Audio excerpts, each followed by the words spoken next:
Hey guys, welcome back to another video. Today I have an exciting one.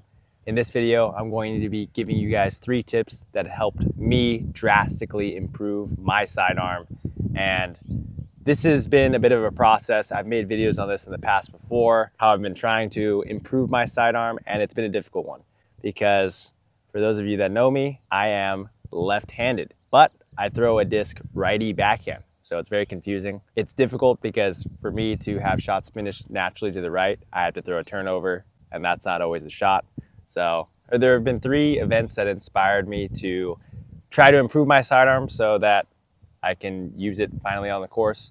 Number 1, I played a tournament rated round, and I was in a lot of situations where I needed a sidearm, and I couldn't get up and down. That was a little bit disappointing because it was like a chip 200-foot sidearm, and I couldn't do it. And 2, I did a video with Nico where he talked about 4 reasons that are killing your forehand distance. And then 3, I watched a Broderick Instagram video where he talked about being athletic, which I'll clip in this video right now. Already improve your forehand by just realizing to not throw it like a jackass. Why are you doing that? If you look at a video of yourself throwing forehand and it looks nothing even relatively close to the best fucking forehanders in the world, do I want to look like this when I throw a fucking frisbee? Fucking take a video, scrub through it frame by frame and be like, what the fuck am I doing? Take the disc and be a fucking athlete. But he talked about being athletic in a sidearm stance and just being an athlete. And so I found that pretty funny. But those 3 reasons are why I wanted to make this video and why I wanted to improve my sidearm. These 3 tips helped me go from throwing 200-foot sidearms to throwing 300 plus feet, to where sometimes I was throwing, I think on one sidearm with like a major skip, I got 360 feet. But regardless, the difference between 200 feet and 300 plus feet and 46 miles per hour arm speed and 56 miles per hour arm speed is significant. And although I'm not the best sidearm thrower in the world, I believe that these tips can help you as a player, especially for people that are in the beginner intermediate stage, to start throwing sidearms much more consistently and much further. So without further ado, let's get straight into it. Tip number 1 is actually one I recently learned from a player I sponsor, Avi. For those of you who follow the channel, you probably have seen him.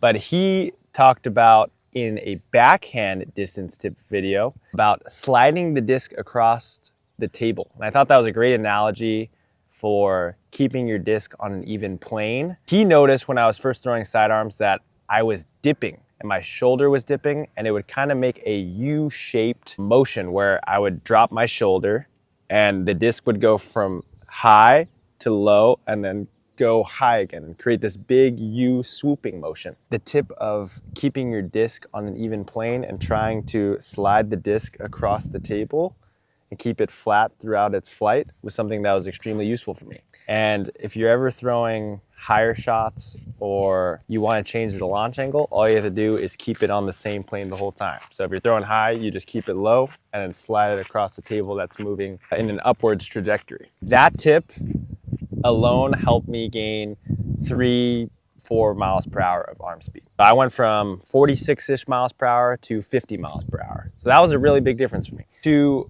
see whether or not you are sliding the disc across the table or keeping a disc on an even plane, just take a slow motion video of yourself. And if you notice that in your stance, if you suddenly drop your shoulder in your throw and you notice that your disc is doing this big U-shaped form, you're losing a ton of power. What I did is I just focused on standstills for a little bit, or doing like a 1-step, and trying just to focus on keeping my disc flat and throwing flat until I got kind of used to that motion. And eventually I just slowly built up to it where I started implementing my cross step or my side step, and just naturally now I can keep the disc flat on an even plane.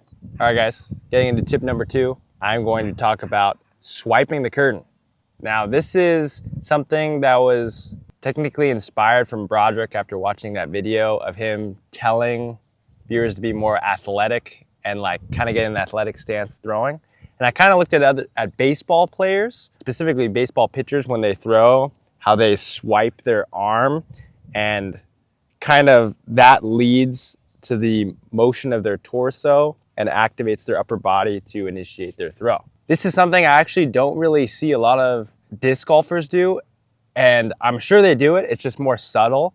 But when I look at the best sidearm throwers in the world, like Eagle McMahon and I don't know, Aaron Gossage, it's just, maybe it's just because there's not enough slow motion videos out there, but it doesn't seem like, it almost looks like their body is just, their upper body is pretty silent, and just, it looks like they're kind of just throwing it, using a lot of elbow rotation to get the disc out there and like throw at high speeds and throw really far. And so this is something I never really got. When I was initially starting, I would copy Eagle McMahon and Aaron Gossage, and it seems like I wasn't really getting anywhere. However, the tip of swiping the curtain is something that I've seen, like I said, baseball players do. I've heard disc golfers talk about it, but it's something that really leveled up my game. Whenever you're in a fully active position, you're fully coiled in your swing and you're starting to put weight on your front foot, I started swiping the curtain, and this motion would twist my chest forward and allow me to kind of like coil my body up like a spring. My torso would start to activate, but my arm would still be lagging behind. And so that would generate enough lag for me to be able to get the disc out with a little bit more speed, is what I noticed.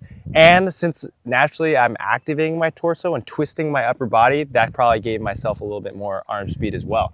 So that one tip alone increased me from like 50 miles per hour to 52, 53 miles per hour. And so the one thing I have for this tip that you must do is you really need to be fully planted and fully coiled in your backswing. So when you're loading up and reaching back in your backswing and your front foot is fully planted and you're starting to transfer your weight forward, is when you should swipe. You really want to have correct timing. You don't want to swipe before you plant your foot, because then that causes your body to be unbalanced and not grounded when you're swinging. And this will cause you to not get your lower body involved and will lead to kind of your upper body doing most of the work. All right, guys, and the last tip that helped me push from that 53 miles per hour to that 56 miles per hour and helped me really eclipse that 300 feet of power is weighting your elbow. Getting a little bit more into that, it seems like if you really want to have a good sidearm and you really want to throw far, you need to activate your elbow.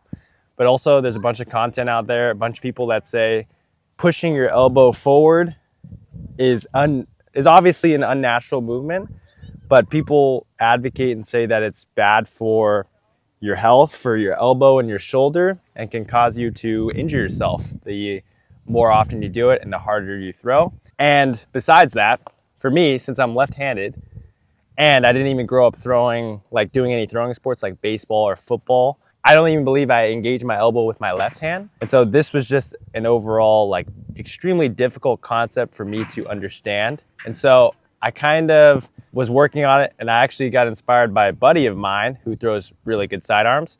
He helped me visualize the concept of engaging my elbow. Feeling this weight in my elbow, having all other parts of my body feel loose, is something that kind of was just sparked by a conversation, and I tested it out and it worked. And it's not like I was insanely activating my elbow where my elbow is way in front, but it had this slight activation before everything else, which caused me to get a little bit of a whip. I'm sure there are other ways I can engage my elbow more naturally where I'm not thinking about it, but for now, this is something that's really drastically improved my sidearm. To get used to this concept, I kind of focused on just standing still prior to my throw and just focus on keeping my arm completely weightless and focusing on my elbow having this weight in it. Almost like there was a metal ball in my elbow that was helping it weigh itself down comparative to my wrist and my shoulder. And so I try to keep my wrist and my shoulder really loose and my elbow really heavy, and I would kind of try to keep this motion or keep this feeling throughout my entire throw, where at first I was working on standstills, and I noticed immediately in videos, I went from throwing like this, where my elbow was very in line with my wrist and I couldn't get any engagement, to my elbow being like this when I was pulling through. And although it was slight, it allowed me to get an extra bit of whip and start throwing discs out with a little bit more speed. I figured this tip is most useful for people that struggle to engage their elbow in their throws, or for people that don't want to engage their elbow in their throw like unnaturally and want to prevent injury. There's two things people want to do in disc golf for sure. People want to throw far and people want to throw a lot. So if I can share a tip with you guys that helps you learn new things, help you throw further and prevent injury and prevent any strain on your elbow, I'll try my best to do so. And I think that this tip, I've been throwing sidearms with these 3 tips for a little over a month now, and it's really drastically improved my game. I can now throw 280-foot sidearms, hyzer sidearms, very comfortably. I can now throw sidearm chips very comfortably, 200-foot upshots, 150-foot upshots, without having to worry about my form or anything, or consistency. I know I have a long way to go,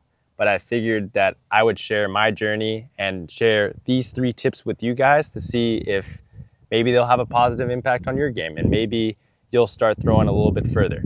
And also, before I end this video, if you guys have any tips or any comments on the tips I shared, feel free to comment down below. I'm really interested to learn more about sidearms, and I'm sure people are watching this video as well. So if you have anything you want to share, some good tips, some good advice, feel free. I'd love to hear it. If you have anything to share about the tips I talked about in this video, I'd be curious too if you've implemented them before or if you tried them out and it was successful. So feel free to comment that down below. That kind of does it for this video. I'm really stoked with all the support recently.